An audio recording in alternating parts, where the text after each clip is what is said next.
Back to the election now, and Jeb Bush is taking stock, the one-time Republican frontrunner, saying that he's fired up, that he is focused on getting back in this game and winning, even as his advisors admit that his struggling campaign needs a jolt. Bush telling Fox News that he is not on life support yet, as was talked about last week, though there's one area where he believes he has to sharpen his game: the debates.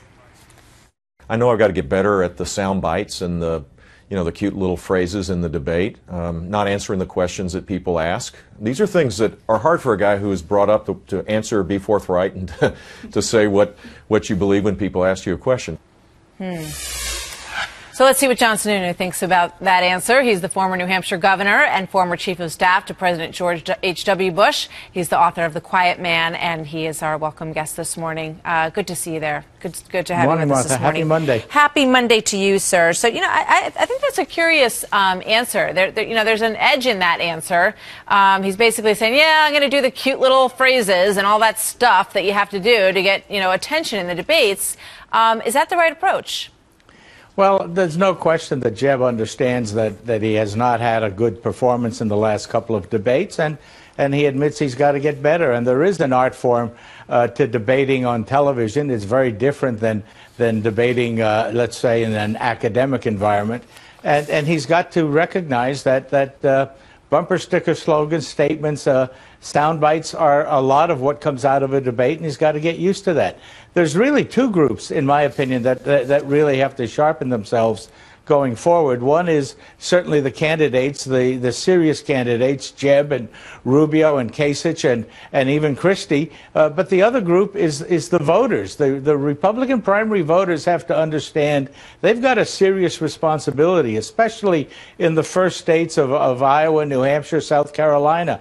They've got to help start sorting this seriousness, serious candidates out in this process.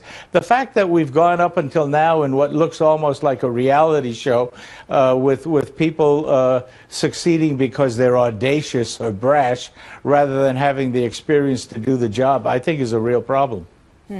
All right, I want to play one more soundbite from Jeb Bush. Right. I know that you are talking about the broader group of candidates out there. You just mentioned Kasich and Rubio and Cruz and Christie, and one might throw Fiorina into that group as well, Sure. who are sort of holding up that second tier underneath Trump and Carson, and they're just dying to get back in this game. And here's one more soundbite from Jeb Bush over the weekend, because he spoke out quite a bit about this. But it reminds everyone of the Bush name in this quote. So just listen to this. I want to hear what you think. My brother is the last Republican president. He did it twice. He's the guy that probably knows more about how to get elected as a conservative. And his advice is stay the course, be patient. This is a long haul. I mean, the complication of the Bush name here is manifold.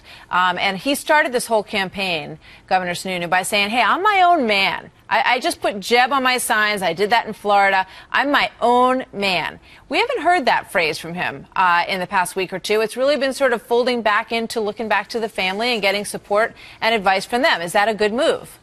Well, I think, as I've said before, there's pluses and minuses to the Bush name, and the art form for Jeb is to maximize the pluses and minimize the minuses. And I think what you're seeing is part of that process now. Look, this is the time he's got to step up. He's got to commit to talking about issues in a presidential manner. He's got to latch on to some of the big issues the public cares about. And he's got to talk about those issues in a way that gives people confidence that he could take the country moving forward. And frankly, that's the challenge that all the candidates you listed have going forward at this time. What do you make of the sort of acerbic back and forth between Rubio and Bush? Surprised by that? Yeah, I actually, of all the things I saw at the debate, I think that's the biggest mistake Jeb Bush made. I don't think there's anything to be gained by going after a serious candidate like Rubio. If he wants to go after somebody, he ought to go after the two dancing bears at the top.